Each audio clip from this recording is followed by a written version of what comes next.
Welcome back everyone. So we will start from where we left in the previous week.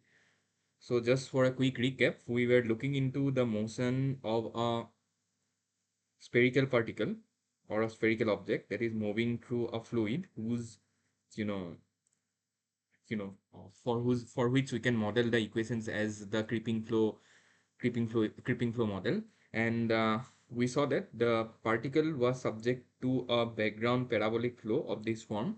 So the question that we are asked to evaluate is basically the velocity of this particle. So it's the velocity of this spherical particle with which it will move, invoking the fact that the net force and the net torque, I mean, here the net torque won't be a problem because it is axisymmetric, but we are asked to evaluate the net force by applying the constraint that the net force on the particle is basically equal to zero. We are asked to evaluate the particle's velocity. So that's all that we are trying to solve for in this problem. And as I said, we were looking into the equations in the creeping flow limit, where we saw that the inertia is actually neglected, and the flow equation that we are solving for just boils down to the creeping flow equations, of which we said that if we invoke the assumptions of the problem to be 2D or a 2D axisymmetric problem, we saw that the governing equations simplifies to a single fourth order partial differential equation in the stream function,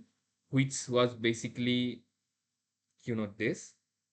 I think we have wrote it here. Yeah, so it just boils down to this E4 psi equal to 0, where E square is basically this operator, where we know that now the stream function psi is just a function of the radial coordinate and the polar angle, which we have recasted in the form of a variable eta, which is nothing but the cosine of the polar angle. Okay. And just quick thing that I hope you realize that this E square operator is very analogous to the del square operator, but in spherical coordinate, instead of writing at del square, we simply write it as E square. That's the demarcation. That's the simple demarcation in the notation. Rest, it is very analogous to the operator that we see in Cartesian or cylindrical coordinate system. Okay, so quickly I will browse through the methodology once again, because this problem is not completed, and just to establish the connection, I will quickly state the methodology. So what we essentially did is we saw that any equation which can be represented in this form, which is E4 psi equal to 0, this has got a general solution of the stream function, and we use something which is known as the method of eigenfunction expansion, which in principle relies on the separation of variable technique. And we said that the stream function basically has this particular form, which is, you can get the essence that it's a function of psi multiplied by a function of eta. So it's kind of, actually it's a variable separation only that we are applying. Okay. So this is the form of stream function that we get. I repeat, we have not actually solved this for spherical coordinate, but the solution is very much similar that the one that you derive for cylindrical coordinate in the lecture classes. The solution is just very much similar to that, and you there's the only difference is that in spherical coordinate you encounter something known as the Legendre's and the Gegenbaer polynomial, because if you know the Legendre, you effectively know the corresponding Gegenbaer polynomial, and in fact these polynomials basically forms the orthogonal functions in spherical coordinate. Okay, so given that we have the expression for stream function, so in order to evaluate the flow field, what we require is, as I said, we just require to evaluate these coefficients ans, bns, cns, and dns, and the non-zero modes, because you can see that this expansion is written as a sum of the modes where n basically goes from 1 to infinity. Okay, so in principle, I hope you realize that in addition to these constants, we also require to find the number of non-zero modes that dictate the solution of the problem. And in doing so, what we did is we started off by writing boundary conditions of the velocity field at far field, because that is something that is given to us, because we know that if we fix a particle's center, so basically what we do is, if we fix the center of the particle, I mean, if we fix the coordinate, sorry, I was telling the other way around. So if we fix the coordinate at the center of the particle, we will effectively see a flow which is of this form, right? That is just the relative velocity that we are using. Okay, so this is basically what the far field flow looks like from the particle's coordinate system.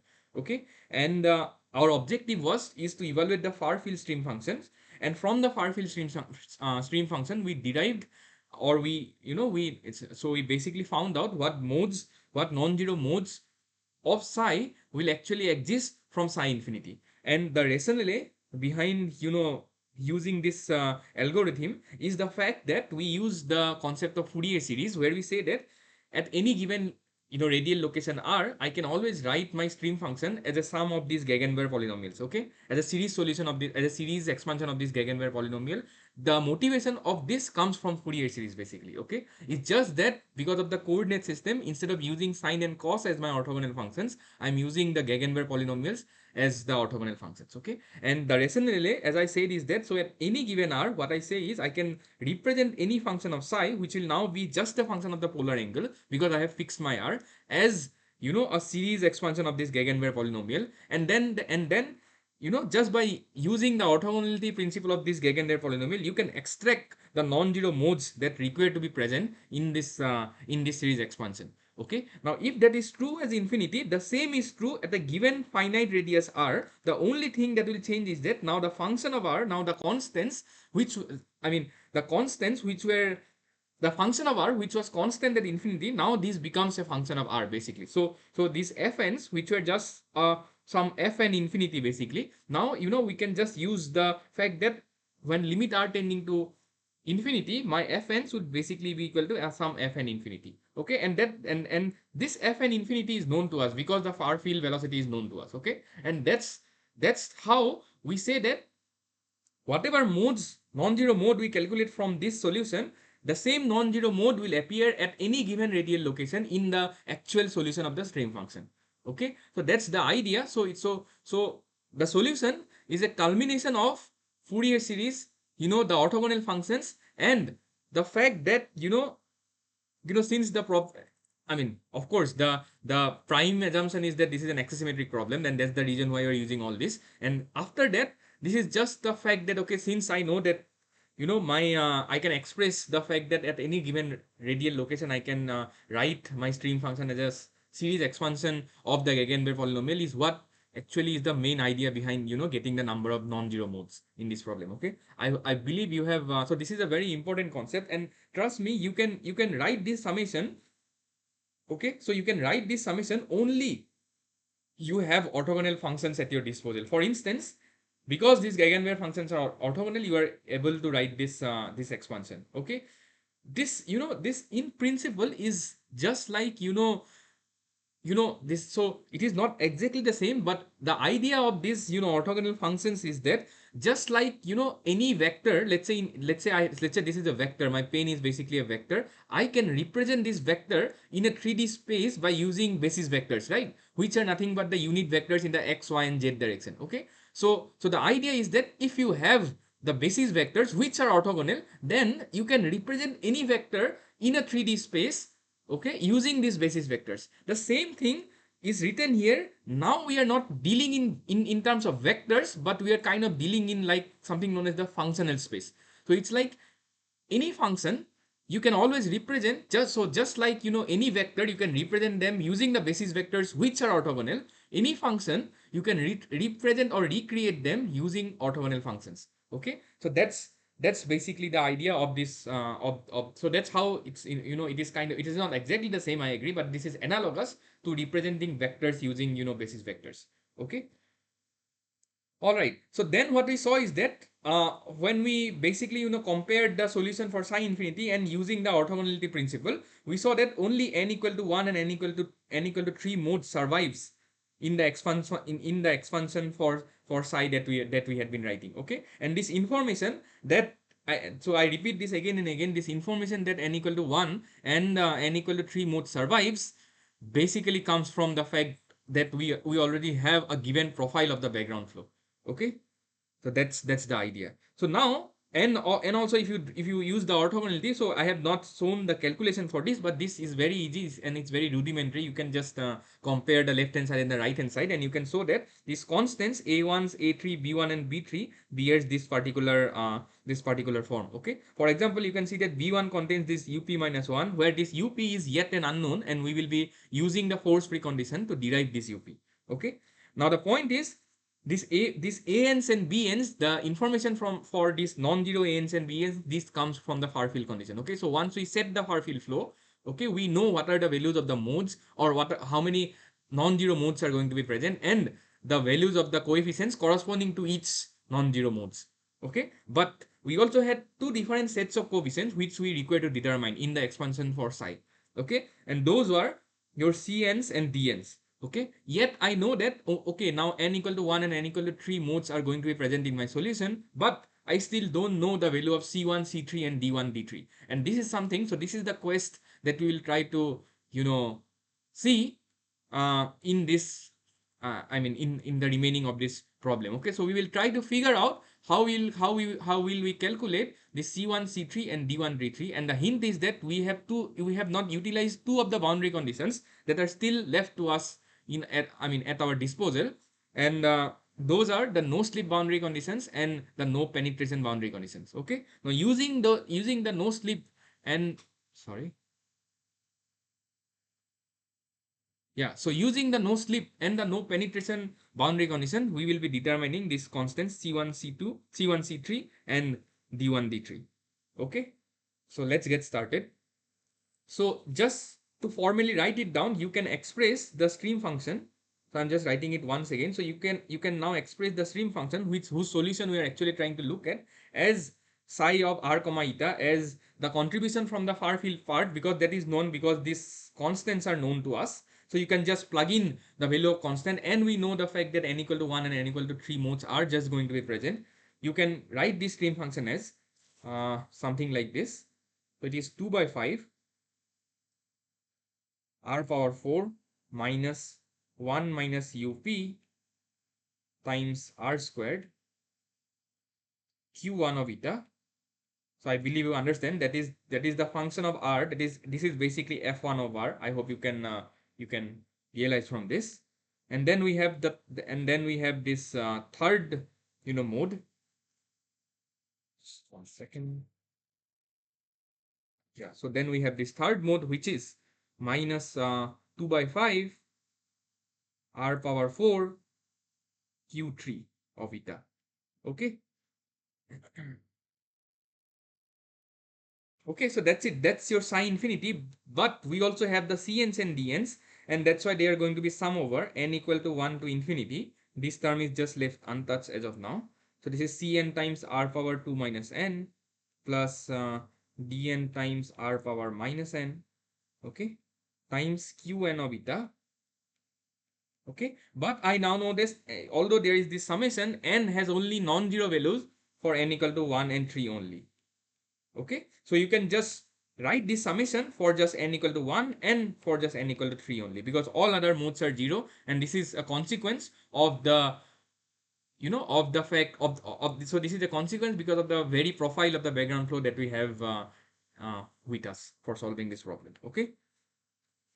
Okay, all right. So what you can then do is you can write this psi infinity as two sums, as so basically this entire psi, which you can call it, so you can think of it like the total stream function as something known as psi infinity, which you already know. This is the far field stream function, which is basically just this part.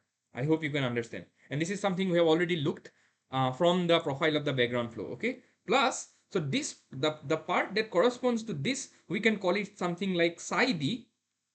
Okay, and this psi d is just again a function of r and eta. Okay, and this psi d we will call it as the disturbance stream function. Okay.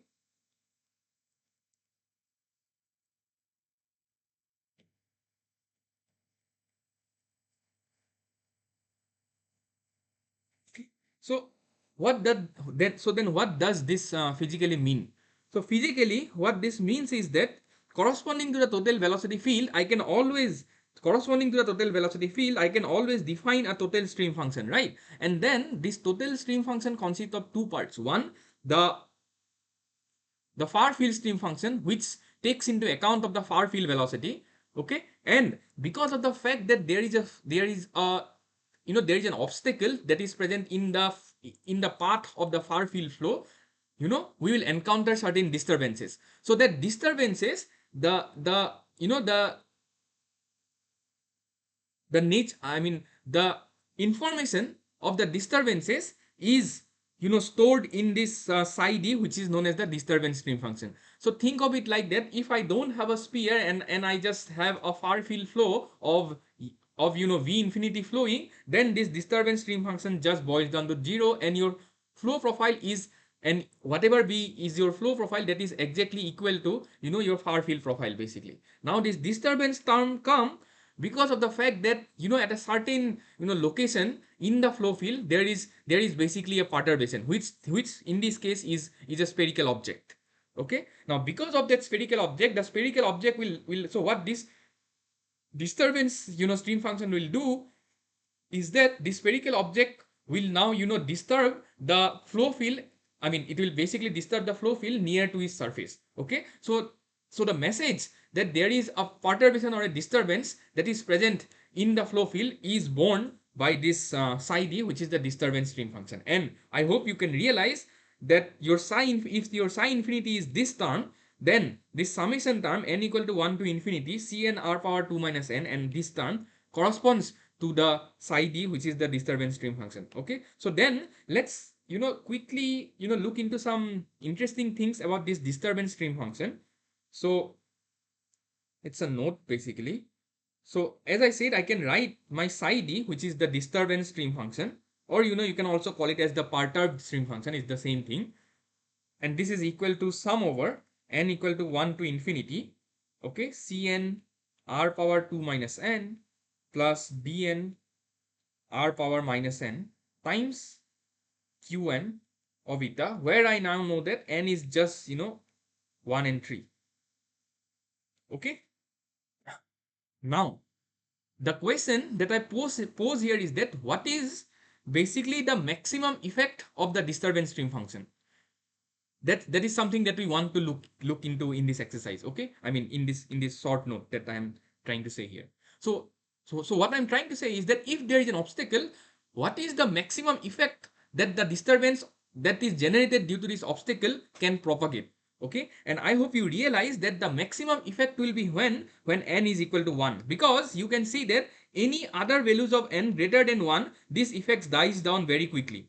Okay, for example, if n is basically equal to 2, then I know that this basically decays at 1 by r square, and this is just going to be equal to r power 0, which means that psi d, which means that psi d is proportional to 1 by r square. But in the same spirit, if you choose higher and higher values of n, the disturbances will die out more quickly, owing to the nature of the coefficients that we have in the powers of r basically. But if I have n equal to 1, I hope you realize that this term will just be equal to 1 by r, but this term is just proportional to r, which means that the maximum effect, okay, that can propagate is when you have the n equal to 1 mode. Okay, so this psi d, so this is something that we'll call as psi d max. Okay, so we get psi d max as c1 r power q1, okay, which is a function of eta, and I am not considering this term because I anyway know that this term will decay as 1 by r when n is equal to 1. So the signature of the maximum disturbances, so the signature of the effect of the disturbances, its maximum will be seen when I have only this term, or I should have at least this term. That's the more correct way of saying. Okay, because it is this term which will carry the maximum. So basically it is this term which will carry the disturbances to the maximum distance, okay, from the sphere basically. So then what you can do is corresponding to this psi d max, okay, I can then calculate my ur d max, which you can call it as the maximum, it's the maximum perturbed velocity, the radial component of the maximum perturbed velocity, and this can easily be obtained by using the velocity stream function relation, and this ur d max is equal to 1 by r square times del psi d max by del eta, and if you happen to calculate this will come out to be equal to minus c1 r by p1 of eta. Okay, that is simply because this term is not a function of eta. So derivative of the Gegenbayer polynomials are Legendre polynomials, simply because if you integrate Legendre polynomials you get Gegenbayer polynomials. Okay, so this is ur d max. In the same spirit, if you calculate this u theta d, this is max. I hope you understand the significance of this max, and the fact that why are we just considering only this term. You could have taken this term, but the maximum effect is seen through this term only. That's the reason why inside the max I am just considering this c1, that is just this c1 term. Okay, so this is seen when c1 is not equal to 0. Okay, I hope you understand this. And then similarly, you can also write u theta d max as minus, so that's again the velocity stream function relation for the theta coordinate, and this is minus 1 by r square root of 1 minus theta squared del psi d max by del r. And if you calculate this, this will come out to be equal to minus c1 q1 times r into square root of 1 minus theta square. Okay, so you can see that this ur d max and u theta d max, okay, they are essentially proportional to 1 upon r. Okay, because this is proportional to 1 by r and this is also proportional to 1 by r. Okay, and these velocity field that cr d max, or sorry, ur d max and u theta d max, these are actually known as the Stokes-Leth field or Stokes-Leth velocity field. Okay,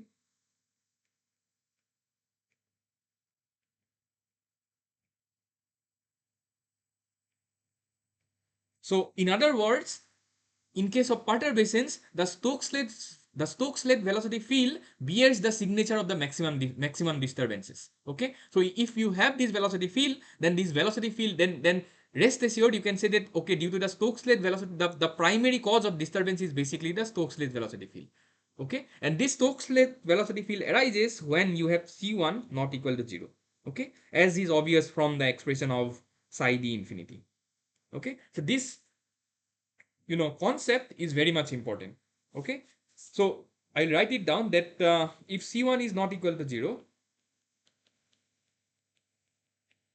the disturbance velocity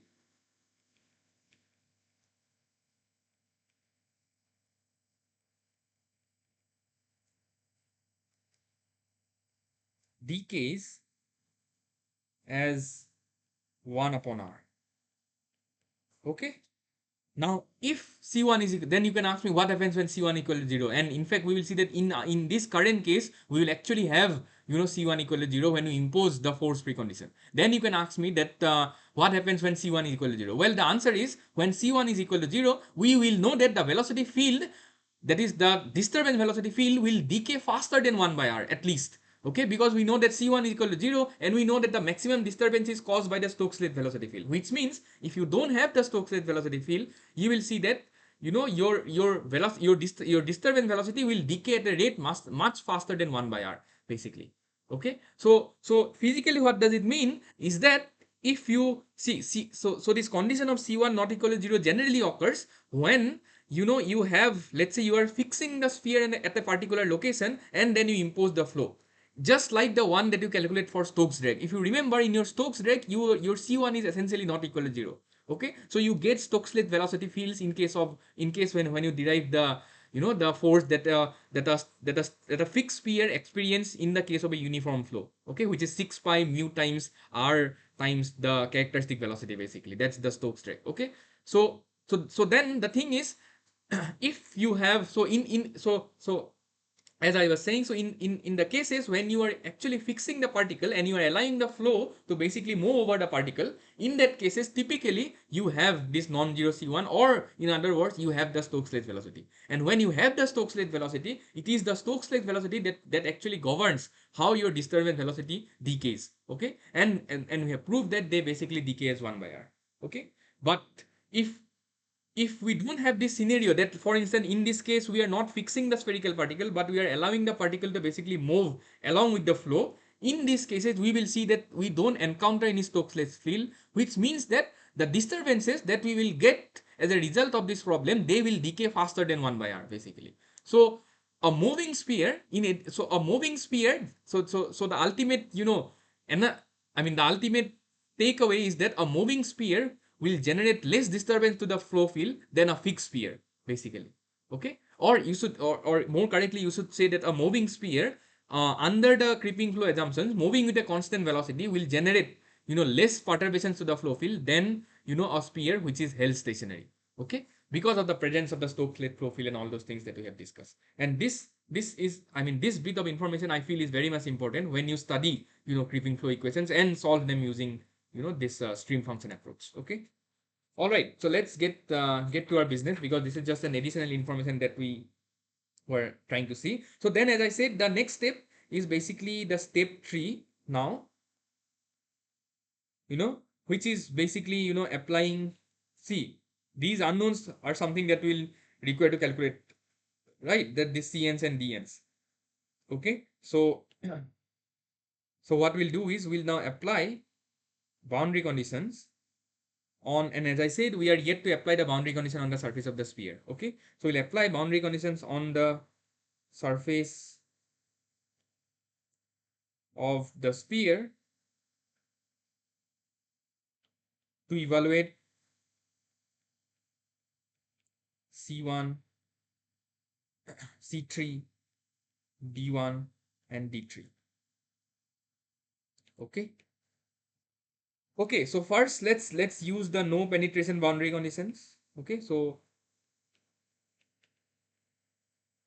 the no penetration condition says that my velocity field UR at r equal to 1, this is equal to 0. Okay, that means that the fluid cannot, radially penetrate through the surface of the sphere. Okay, and when I use the stream function, velocity relation once again for this case, this just boils down to the fact that del psi by del eta at r equal to 1 is 0, and we know psi, right? We know psi from this expression. Okay, so this is just the expression for psi. So what we require is to evaluate del psi by del eta at r equal to 1. Sorry. Okay, so then this del psi by del eta at r equal to 1 just becomes, something like this. So if you just do the calculation, so I'm skipping the calculation. I hope this is you. So what you require is just evaluate the derivative of this, evaluate the derivative of this particular thing, and substitute r equal to 1 there. Okay, so this just boils down to this thing. I'm writing the final expression. This calculation or the algebra, you can check it at your end. Okay, so this just boils down to 2 by 5 plus up minus 1 plus, sorry, plus C1 plus D1, okay, times P1 of eta plus minus 2 by 5 plus C3 plus D3, okay, P3 of eta, okay, and the right hand side is basically equal to 0 because of the no penetration condition. Now here is an important thing. Okay, I know that these modes P1, P3, so these are, so I hope you realize that these are basically orthogonal, functions, which means that each modes basically behave independently. So for this to be equal to 0, so for the left hand side to be equal to 0, and we know that these modes are linearly independent to one another, this means that their coefficients has to be separately equal to 0. Okay, and this concept is important. The idea is that the orthogonal modes are independent of each other. Okay, that's the idea. So since the modes, and when I speak of modes, it inherently means that I'm speaking of orthogonal modes.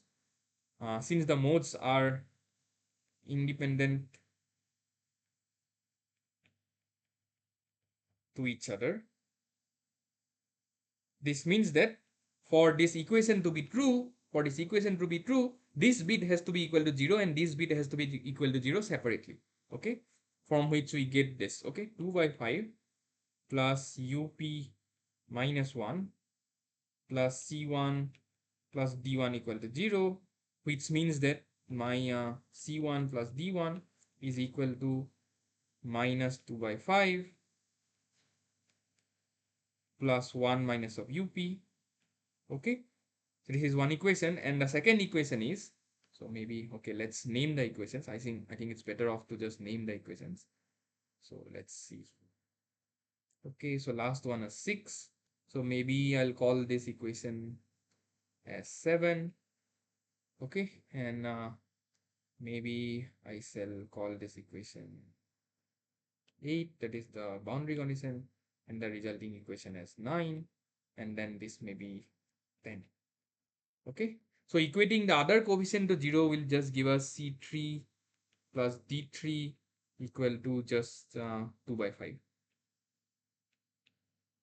Okay, that's it. So maybe I'll call this as, okay, so this is 10, and then maybe I'll call this as 11. Okay, so that's it. We have two equations in C1 D1 and C3 and D3. Similarly, if we use the second boundary condition, that is the no slip boundary condition,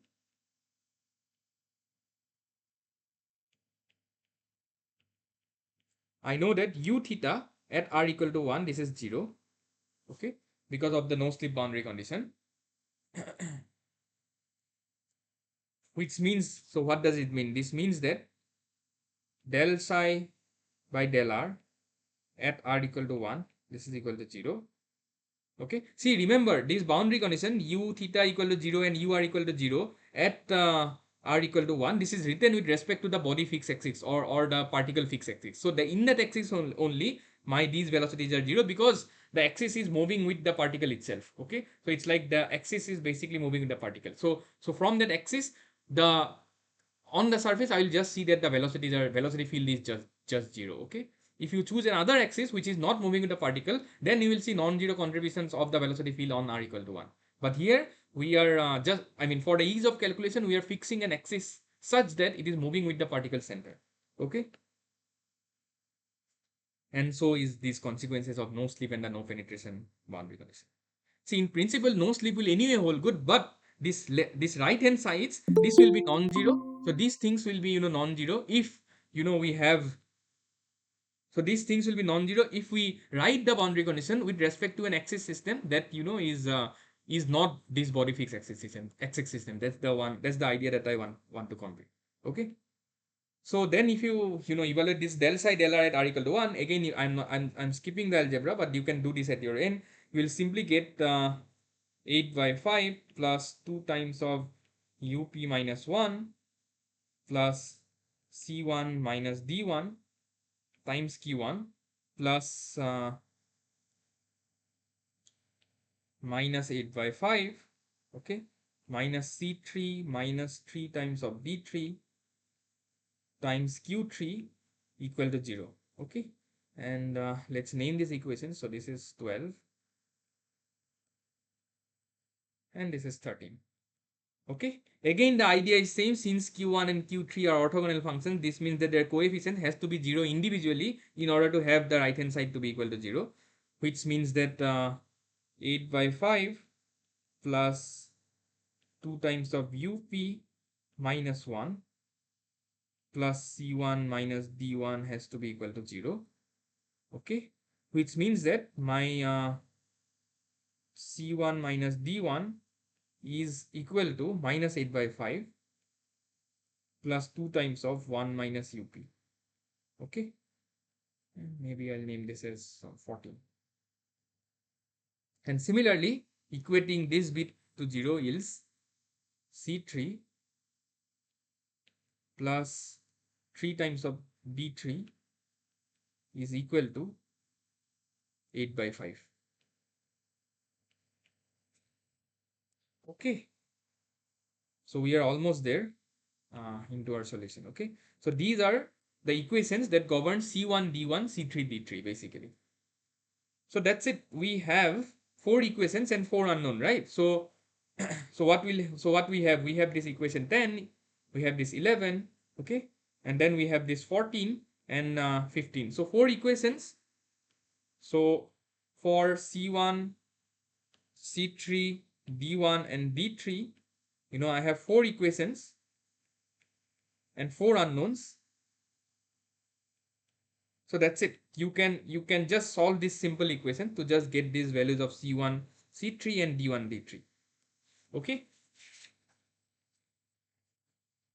and then the idea is, see, that's, so if you know all the coefficients, you basically know the stream function. That's it. You know the disturbance stream function, you already know the far field stream function, which means you add these two, you get the total stream function.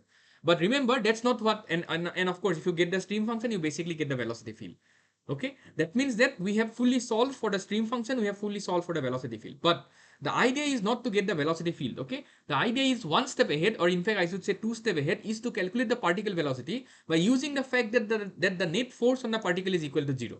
Okay, now the traditional way of doing is that first you calculate, so what you do is first you calculate the stream function, you calculate something from the stream function, you calculate the velocity field u r and u theta. Okay, and from this velocity field you calculate the stresses. Basically you calculate the stress field, and then what you do is you basically integrate this stress field over the entire surface of the particle. Okay, and equate this to 0. Okay, so basically this is traction. You integrate that, you multiply the traction with the elemental area on the sphere and then integrate it over the entire area of the sphere. Okay, and this equal to 0. This basically is nothing but the force free condition. Okay, so this is your force free condition. Okay, but remember that in fact I should write this as sigma and not tau, because this sigma will also contain the pressure. Okay, because this sigma I can write it as minus p del plus tau. Okay, so in principle, apart from this velocity field, you also require to calculate the pressure, because once pressure is known, you completely know this sigma, and once sigma is known, you use this relation and equate it to 0, and this you will simply get an expression which will contain up, and then solve for up to get the particle velocity. So it's this level of task still remains, in order to get the particle velocity. I hope you realize, and this is not so simple calculation. Okay, because see, we now know stream function, use the velocity stream function relations to calculate these u r u theta, then substitute u r u theta in the r and theta momentum equation of the creeping flow problem to basically calculate the pressure, where now pressure will also in principle be a function of r and theta. Okay, so you have to integrate the u r and u theta momentum twice to basically get the full information about pressure. Okay, I believe you are with me with this so far. And once you know all these things, that pressure and velocity field, you can calculate the total stress field, which is actually sigma. Okay, which means that this calculating sigma alone is a very tedious task. And once you know sigma, again what you need to do is you need to carry out this integration and get a single expression which contains up. Okay, so this is the next level of tasks that we require to do in principle, if we follow something known as the fundamental approach or a traditional approach. And this approach is the most fundamental approach that we have at our end. But what we'll do is, instead of doing all these tasks, okay, instead of doing these entire tasks, which is it, I believe it's tedious, and it's very lengthy, and it's going to be very tedious. Okay, so what we'll do is, instead of doing this, we will apply a theorem which says that once you know just the value of c1, okay, you are good enough to get the value of the particle velocity, which means you can bypass all these steps if you simply follow this theorem. Okay, so we'll be using this theorem, and this is a very very important theorem, because it speaks, you can appreciate the gravity of this theorem, right? Because this theorem just tells you that just calculate c1 by solving these four equations. Just calculate c1 in order to know the velocity of the spherical particle. Okay, so that's the reason why we'll be learning this theorem. Okay, so this theorem says that so I'll write down the statement first. Okay, it says that for any problem with psi of r comma eta expressed as equation. So what was the entire equation for psi? I need to go back and look. So it was what? Okay, so it was this. Okay, so this was the entire equation for psi. Okay, maybe we'll call this equation as some Roman one. Okay, just to demarcate this from the other equation. Okay, so for any problem where psi is represented by equation Roman 1, okay, the theorem says that the force exerted by the fluid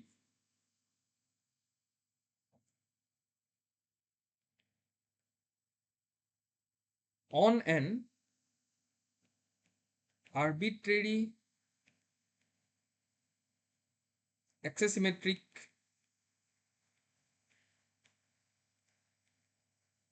body with its center of mass at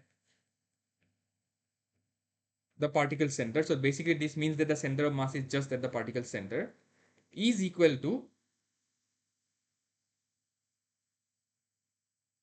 So the force is Fz, where Z is the axis of symmetry, and this is equal to 4 pi mu uc lc c1. That's it. That's basically is your force, where I believe you understand that this uc is the characteristic velocity, this lc is the characteristic length. For instance, in this case, my lc is just equal to a, and c1 is just the c1 that we just calculated. Okay, where I hope you understand that this j denotes the axis of symmetry. Okay.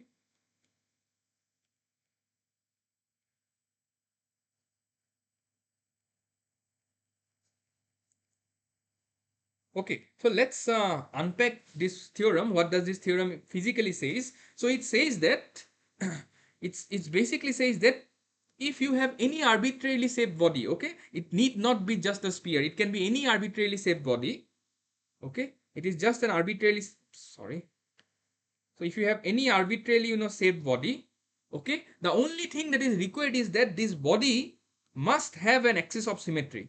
Okay, that is, you should be able to calculate the velocity field or whatever the variables using string function approach. That's the thing. Okay, so if we basically have an axis of symmetry, let's say in this case the z axis, then the force that is exerted by the fluid, that is the force that is exerted by the surrounding fluid, okay, on the body is basically given by this this equation. Okay, so if I have a body, as I said, if I have a body of this form, and if there is a fluid, then the force that this fluid exerts on the body is just this. And I believe this is a remarkable statement, because this eliminates the need to go for all these steps. So in principle, what is this? This is just that Fz, right? It just says that this Fz simply is this. Okay, and this is a remarkable result, because you don't require to calculate anything else rather than just the coefficient c1. Basically, it also says that your force is proportional to c1.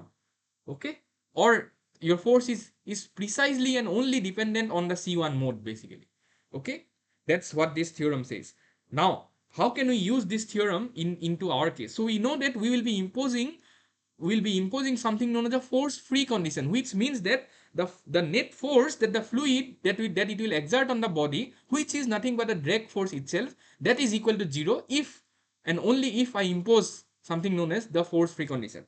And from the force free condition, so if we use the force free condition, all I am saying is that the net force on the particle due to the fluid, which happens to be Fz, is equal to 0. And if you equate this to be equal to 0, you know that Uc cannot be 0, Lc cannot be 0. This is a constant, which just means that this can be 0. This can be 0 only and only when C1 happens to be equal to 0. Okay. So this is an additional constraint that I'm imposing in order to calculate something which is known as the spheric, or which is known as the particle velocity, which is up. Okay, now if you calculate c1 from using these equations, so if you basically calculate c1 using these equations, you can find that your c1 happens to come something like this. Okay, your c1 happens to come, so solving for c1,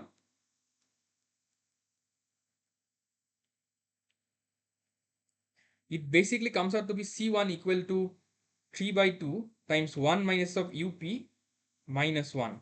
Okay, which means if I impose this force free condition, I will just say that c1 equal to 0 for a force free particle,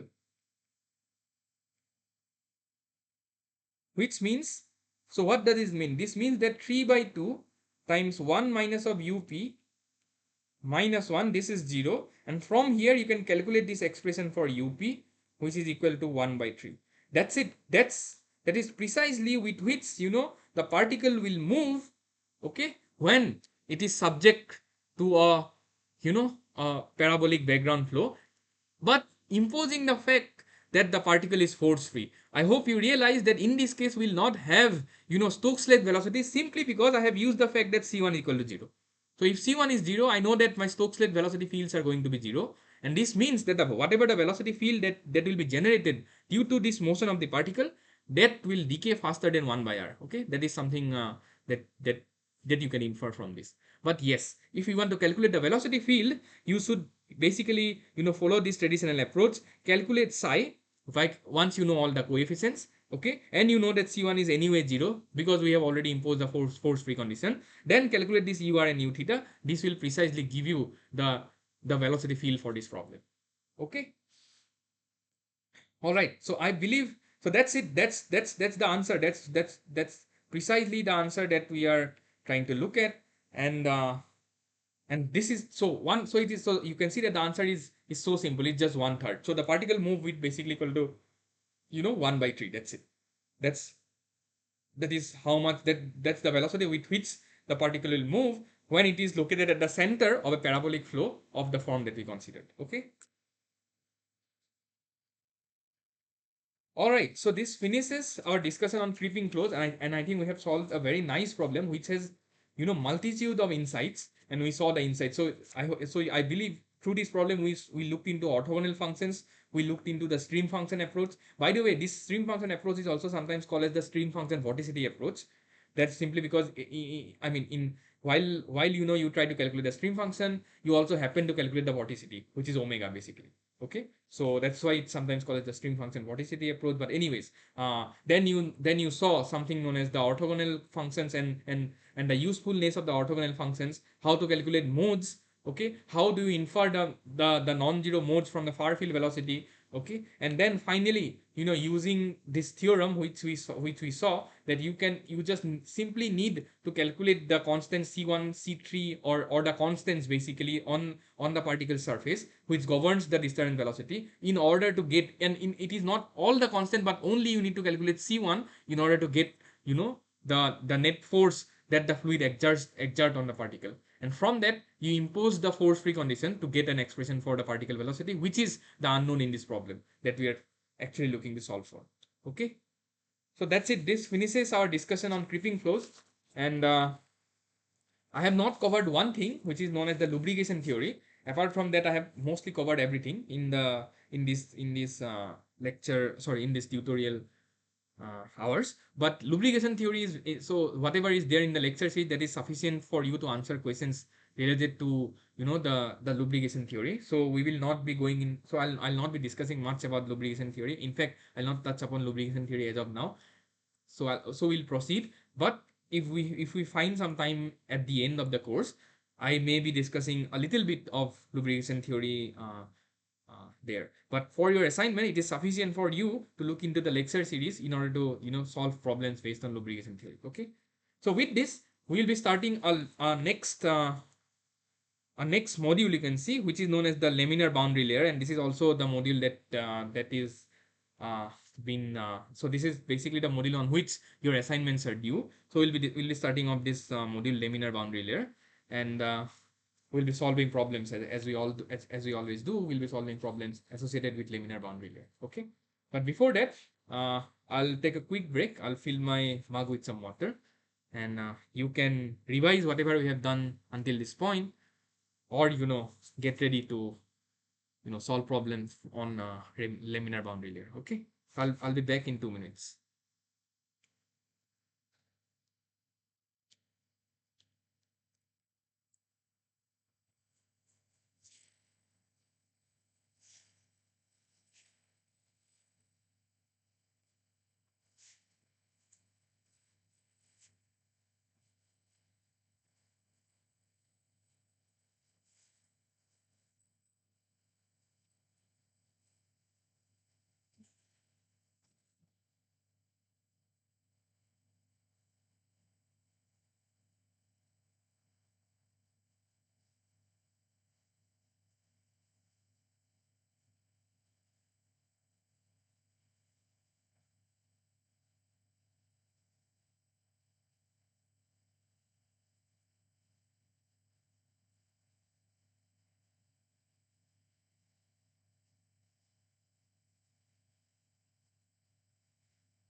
Okay, sorry for the interruption. So let's get started. So we'll be looking into, solving problems on this laminar boundary layer flows. So just giving you a quick recap. So what we had is, so we have a flat plate. So in principle, we'll be mostly dealing with flat plate analysis only. So just to give you a recap, I believe you have watched the lecture series of this module. So we had a flat plate, and for this case, you can assume that the inclination of the plate is basically in the same direction as that of the direction of the flow field. And for that, we have a we have a far field velocity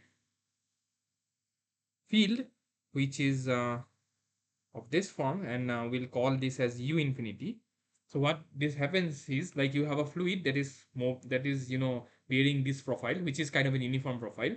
The moment it encounters this obstacle in its path, you know that there is something that grows, and this is known as the boundary layer. So a small region basically grows, and the thickness of this region, we call it as delta x, where I believe you now understand that the thickness of this boundary layer is a function of the the axial location on which you are seeing the thickness, basically. So if this is y, okay, and if this is x, then the boundary layer thickness in principle is a function of x, okay. uh, that's one thing. And the second thing is this region, which we are actually trying to understand, this region in space, okay, this shaded region.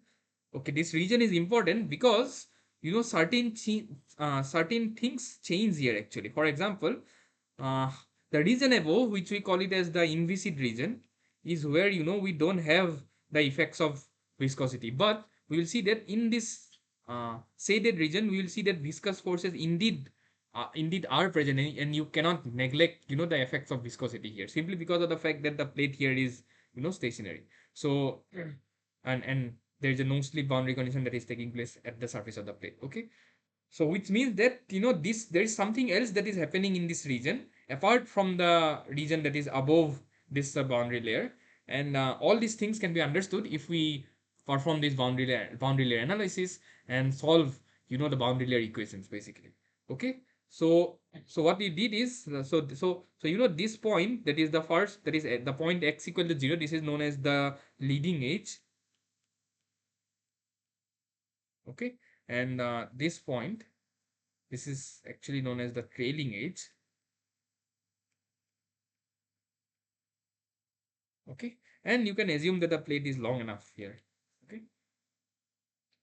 Okay, all right. So what you did is you essentially solved the boundary layer equations, which, looks something like this. So it was u del u del x plus v del u del y, okay.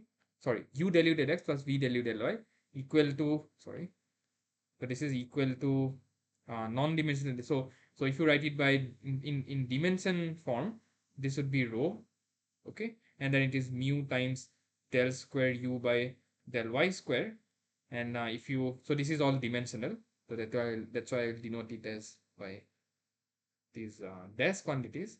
You can also get a non-dimensional version of these equations, but that you can do it at your end, I believe. Choose a characteristic scale, and you can basically carry out the non-dimensionalization here, okay. So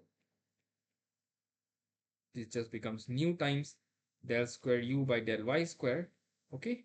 So that's precisely your x momentum equation, okay. And your y momentum equation simply, boils down to the fact that your del py by del y prime equal to 0, which, just means that your pressure is not a function of y. And in fact, if you have a flat plate, you will see that this del px by del x terms also goes to 0, because of the fact that your basically the inclination, but the surface of the plate is such that, you don't encounter this del p by del x term in the x momentum, which means that your pressure is kind of uniform in a flat plate analysis, okay.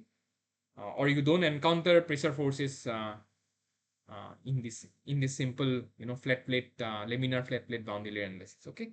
So what you do is, so these are the dimensional equations. What you do is you devise something in, your objective is to calculate the velocity field, okay. And one way of calculating, so there are many ways. In fact, there are, so you can calculate this velocity field using multiple ways. But two of the most famous, analytical ways are there. So there is something which is known as the Blasius's solution.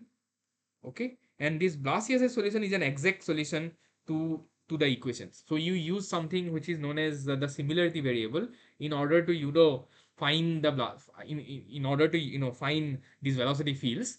Okay, and that approach is basically exact. And after finding this velocity field, your objective is to calculate something which is known as the boundary layer thickness, or we call it as delta x, as I have shown you in this figure.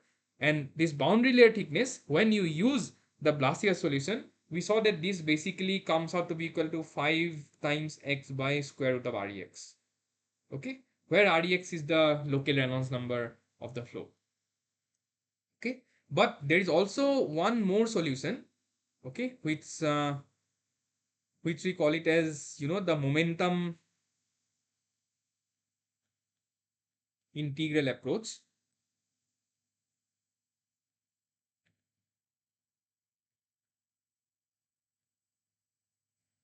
Okay, and what this momentum integral approach does is, so typically what you do is you take this x momentum boundary layer equation, integrate this equation from 0 to delta, okay, with respect to y basically. So what you essentially do is, by integrating with respect to y, you have essentially eliminated the y dependence of the field basically.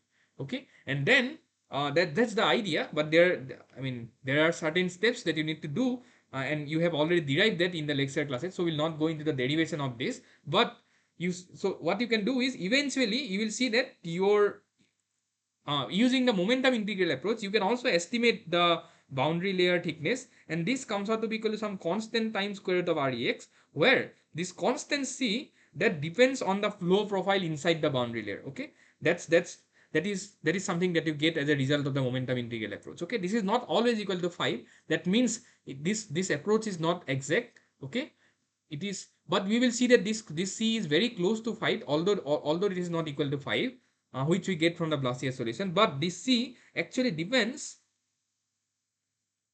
on the velocity profile inside the boundary layer. Okay, so the value of the constant will change depending upon what velocity profile you are choosing, in order to determine the boundary layer thickness.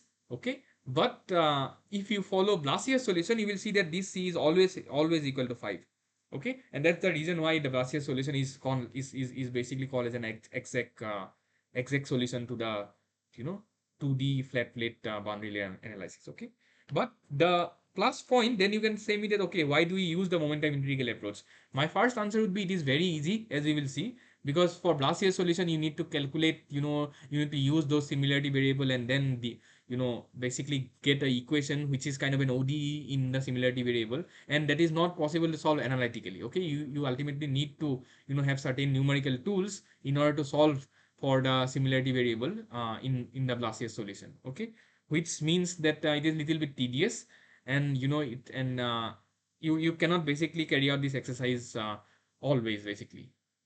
So that's the reason why we came up with a better, even though the answers are not exactly the same to the Blasius approach, but this is a better approach, and you will see that they I mean they are very close to the solutions that we get when we use the Blasius solution. Okay, but through an easy technique. So that's the plain way of saying this. Okay, so we will figure this out by actually solving a problem. Okay, where you can see here, we'll use the momentum integral approach only. We'll not go into sums involving Blasius solution, because that takes too long. Solving the Blasius solution itself will take 1 hour of this tutorial class, so we'll not go into that. But what we'll do is, we'll do the other way around. We will try to estimate the boundary layer thickness by using the momentum integral approach. For doing that, we have this problem which says that you now assume a velocity profile in the boundary layer of this form, which is basically this a, b, and c, and it's kind of a polynomial form that we are taking. From this, find how the boundary layer thickness varies. Okay, and you need to solve this using the momentum integral approach. Okay, so this problem involves two steps. One, to calculate these A, B's and C's to get the velocity profile, and second, from the velocity profile, what will be the boundary layer thickness. Okay, so then let's try to solve this. So let's try to do the first task. So our task one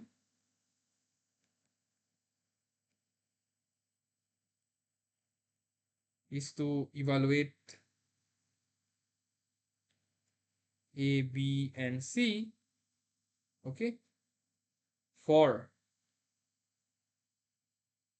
so for getting this u infinity basically, right?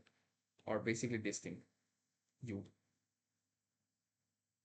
Okay, so then what do we do? So for calculating A, B and C's, what we'll do is we'll apply certain boundary conditions. For instance, we know that at y equal to 0, that is here, the my velocity is 0, which means if we use this condition that u for all x at y equal to 0 is 0, and I know that u is of this form, okay, which means that this is only possible when a becomes equal to 0, okay, and this is one value of the constant. Okay, similarly what we'll do is we will say that u for all x at y equal to delta is equal to u infinity.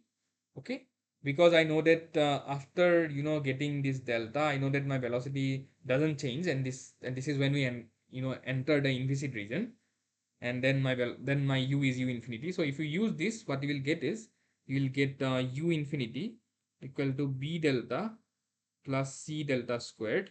Okay, maybe I'll call this as 1, maybe I'll call this as 2. Okay, and the third condition is I'll tell that del u del y at y equal to delta is 0. This is because of the fact that the gradient in u along y will go to 0 once you enter the implicit region. Okay, because there your u is just equal to u infinity. Okay, which means that if you use this, if you differentiate u once with respect to y, you will get b plus 2cy, and y is equal to delta, which means b plus 2c delta is equal to 0, which means b is equal to minus of 2c delta. Okay, and then if you use this in equation 2, you will basically get an expression for c. Okay, that's easy. Just use this b in this equation in order to get an equation for c, and the expression for c comes out to be equal to minus u infinity by delta squared. Okay, and then if you substitute this value of c here, you will see that your b comes out to be equal to 2 u infinity by delta, and your a is just equal to 0.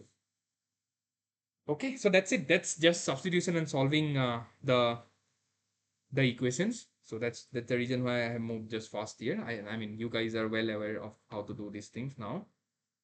So that's it. Once you know A, B, and C, you just need to substitute this A, B, and C into this velocity profile to actually get the information about the velocity profile. Okay, so your velocity profile then comes out to be equal to, so if you just do the substitution, you will see that your velocity profile will come out to be equal to u by u infinity equal to 2 times y by delta, okay, minus y by delta squared.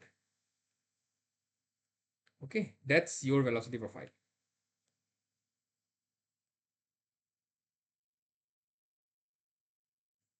Okay, so now I believe you understand that your u is a function of x and y, because you know that this delta is a function of x, which then makes this u a function of x and y both.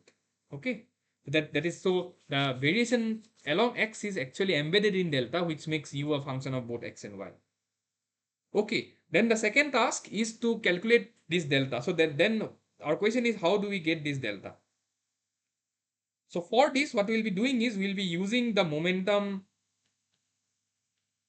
integral equation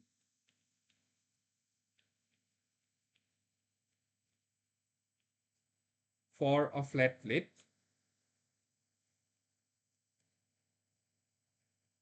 Okay, And this equation says that the ratio of wall shear stress to rho u infinity squared and is equal to d theta by dx, where your theta is known as, so this is something known as the momentum thickness.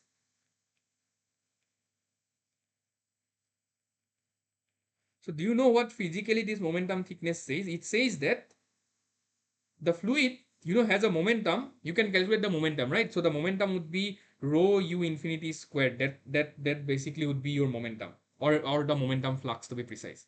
Okay, so it basically have a momentum or a momentum flux. Now what happens is, when you put an obstacle like this flat plate in the path of the flow, there is a certain loss of momentum. Okay, now the momentum thickness says that by how much, the boundary layer has to be shifted in order to compensate for this loss of momentum, is what the momentum thickness says. Okay, so I repeat, how much, the boundary layer has to be shifted in order to compensate for the loss of momentum is described by this momentum thickness. Okay, and physically this momentum thickness, so this is what physically momentum thickness means. Mathematically, this is given as integral 0 to delta u by u infinity times 1 minus of u by u infinity dy. Okay, so that's what momentum thickness comes out to be in as a function of u by infinity. Okay, so the idea is we'll be solving this in order to get the value of delta, to be precise. Okay, so let's solve this. Then let's first solve for the wall shear stress. So your tau w, which is the wall shear stress, this is just nothing but mu times del u by del y at y equal to 0, because we know that v is not a function of x. So this del v by del x term will just go to oblivion, which means this tau w basically comes out to be equal to mu times 2 u infinity by delta. Why? Because we already know the value of u uh, as a function of y by delta, which means that you can easily do this derivative and you will basically get tau w to be this. Okay, now if you substitute this, what will you get? We'll get 1 by rho u infinity squared. So what we are doing is we are just substituting this tau w in this equation. It is 1 by rho u infinity squared. Tau w is 2 mu u infinity by delta, and this is equal to d dx of theta, and theta we know that this is integral 0 to delta u by u infinity times 1 minus u by u infinity times of dy. Okay, so let's do some simplification. So this u infinity and 1 u infinity will cancel, and then this right hand side basically boils down to be 2 nu delta by u infinity, because I can always write this mu by rho as nu. That's what I have done. And then this left hand side is just d dx of integral 0 to delta. U by u infinity is known, so it is 2 times y by delta minus y by delta squared. That's u by u infinity. But I also need the second term, which is 1 minus of 2y by delta plus y by delta squared. Okay, and then this is dy. So what we now require is to do this integration. Okay, so this integration is something that we require to do, and let's do it. But for doing this integration, what I'll do is I'll do a quick change of variable. I will say that my y by delta is basically equal to some m, which means my dy is equal to some delta dm. Therefore, if you use this change of integration, you will see that this integration will just be 0 to 1 times twice m minus m squared times 1 minus twice m plus m squared, and delta is just a constant, so this is not a function of y, so this will come out of the integral, and you just need to evaluate this integral. Okay, sorry, this is dm, because dy is just delta dm. Okay, that's what we have used here. Okay, so if you do this integration is just rather straightforward. If you just do this integration, you will see that this just comes out to be equal to 2 by 15, which means that if you just substitute it here, you substitute it back here, you will get this as 2 nu by delta u infinity, and then this is d dx of 2 by 15 delta. Okay, which means this just comes out to be equal to 2 nu by delta u infinity times 2 by 15 d delta by dx. Okay, now this is an exact differential, because what you can do is you can maybe write this as 2 nu by u infinity times 15 by 2, and then I bring the dx here, and I take the delta and I write it as d delta. Okay, and then this delta d delta, this term, I can then write this as d of delta squared. Okay, because why I can do is, this is actually d of d. So what I will do is, I will take this 2 and I will write this 2 over there. Okay, so 2 delta d delta is d of delta squared. Typically that's what we are doing. Okay, so then what I have is, I have this 30 nu by u infinity dx, and I have d of delta squared, so I can integrate this. So what will happen is, when delta is equal, so when x is equal to 0, I have delta equal to 0, and when x equal to some x, I have delta equal to some delta of x. Okay, and then this integration just comes out to be equal to delta squared, and this is 30 nu x by u infinity. And what I will do, so what I will do is, I will basically let's see the answer. What did I get? Yeah, I think I'm getting the same answer. So that's it then. That's delta of x, right? That's the unknown that we are looking for. So delta of x is 30 nu x by u infinity. That's it, to the power half, of course. Okay, that's it. That's your delta of x, and you can indeed see that your delta of x is proportional to x to the power half, and this is actually what we get from the Blasius result. Okay, that your boundary layer thickness is proportional to x to the power half. Okay, this is the Blasius result that we have recovered, but now using the momentum integral approach. Okay, one more thing you can do just by manipulating this expression. So what we can do is, we can write this as something like this. I can write this as delta by x equal to root 30 by x by u infinity x by nu. Okay, just so what I'm doing is, I am dividing by x, and I am multiplying by x, and I am taking the x to the other side. So if that x basically enters here, you will get an x square here, and that x square and this x square will cancel, and that you can define u infinity x by nu as the Reynolds number, which is basically this, which means that you can write your delta, which is a function of x by x, is equal to, okay, so if you're writing x here, this x will not come, it's just root 30. So this is just root 30, okay, by square root of rex. Now this root 30, if you calculate this in a calculator, you will see that this will come out to be equal to 5.48, which means that your delta by x is equal to 5.48 by square root of rex, and again this is very close to the Blasius result. Okay, so that's it. So once the velocity. So in principle, what we did, so once you know the velocity profile by invoking the boundary condition, you can precisely calculate what is the boundary layer thickness using the standard momentum integral equation for a flat plate, which says that your wall shear stress by half rho infinity square is equal to the rate of, sorry, it's not rate, it is d theta by dx, which means that how spatially the momentum thickness basically changes. Okay, so I believe you can see that this constant, as I said, is a function of the velocity profile. Okay, this became root 30 because of a third order velocity profile that we have chosen. If you have taken a different velocity profile, for instance, in the next class we will see that we will take a sinusoidal velocity profile, like something like this, some function of, let's say, sine of y by delta, and we will see that this constant will essentially change. Okay, this is something that we'll do in the next class. Okay, but yeah, so that's the idea. So the constant in the momentum integral equation, when you use momentum integral equation, is a function of the velocity profile inside the boundary layer. Okay, and So that's the idea.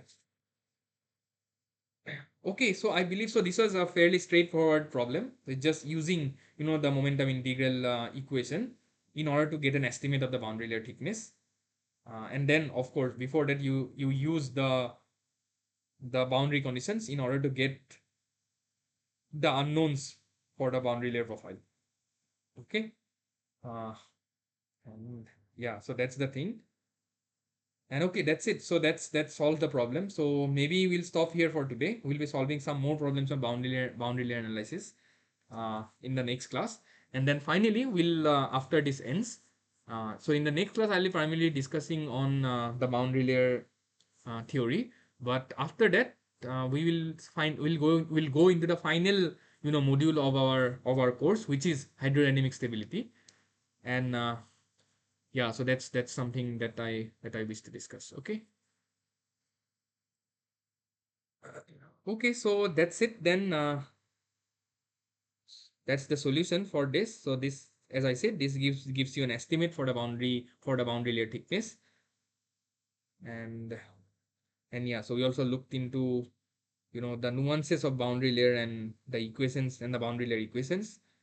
What you can do is you can try to non-dimensionalize this at your end. You will see that for x you need to choose the scale to be the length of the plate. For y you need to choose the scale to be the boundary layer thickness. Okay. and yeah, so I mean, by that you can actually non-dimensionalize the boundary layer equations. Okay. Okay, all right, so we'll end here for today, and we'll be solving some more problems on boundary layer in the next week. Thank you for watching these videos. Again, I say, if you have any doubts, you can post it in the discussion forum of the course, and we will be happy to address them. All right, guys. Thank you very much. We will meet on the next class. So we'll meet next week using the same link uh, at the same time. Okay. All right. Thank you very much.